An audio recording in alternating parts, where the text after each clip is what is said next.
ঘটনায় ছেলেকে খুন বাবা ভাইয়ের। খুনের সময়ের ভিডিও প্রকাশ বিজেপির। ভিডিও দেখিয়ে খুনের অভিযোগ বিজেপির। 8ই আগস্ট বারুইপুরে খুন হন এক যুবক। শুভেন্দু অধিকারীর সভার জন্য পতাকা টাঙাচ্ছিলেন। বিজেপির পতাকা টাঙানোয় খুন।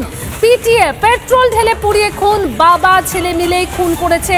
ভিডিও দেখে বিস্ফোরক দাবি বিজেপির। অভিযুক্ত বাবা ভাই তৃণমূল কর্মী বলে দাবি বিজেপির। ঘটনায় প্রত্যক্ষদর্শীকে নোটিশ পুলিশের তরফে। করাই অন্যায়। পরিবারে তৃণমূল ঢুকলেই খুন হবে। দেখছেন না কি ভয়ঙ্কর। আজকে যদি এই ছবি না বেরোতো তা তো তৃণমূল এতক্ষণে বিজেপির গোষ্ঠীদ্বন্দ্ব বলে লাফাতে শুরু করে দিত। কিভাবে মেরেছে দেখুন, মেরে জ্বালিয়ে প্রমাণ লোপাটের চেষ্টা।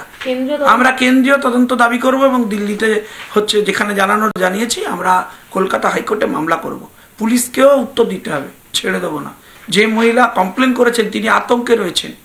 যে থানা নিয়ে আমাদের অভিযোগ, সেই থানার ওসিকে হাইকোর্ট গতকাল একজন মহিলা 5 মাস নিখোঁজ আছেন ডেকে পাঠিয়েছে। এ কোন রাজ্য? বিমানবাবু এখানকার এমএলএ, স্পিকারকে কিছু বলবো না বাবা, কিন্তু স্পিকারের কাছে নয়, এমএলএ বিমান বন্দ্যোপাধ্যায়ের কাছে জানতে চাই এসব কি হচ্ছে আপনার এলাকায়।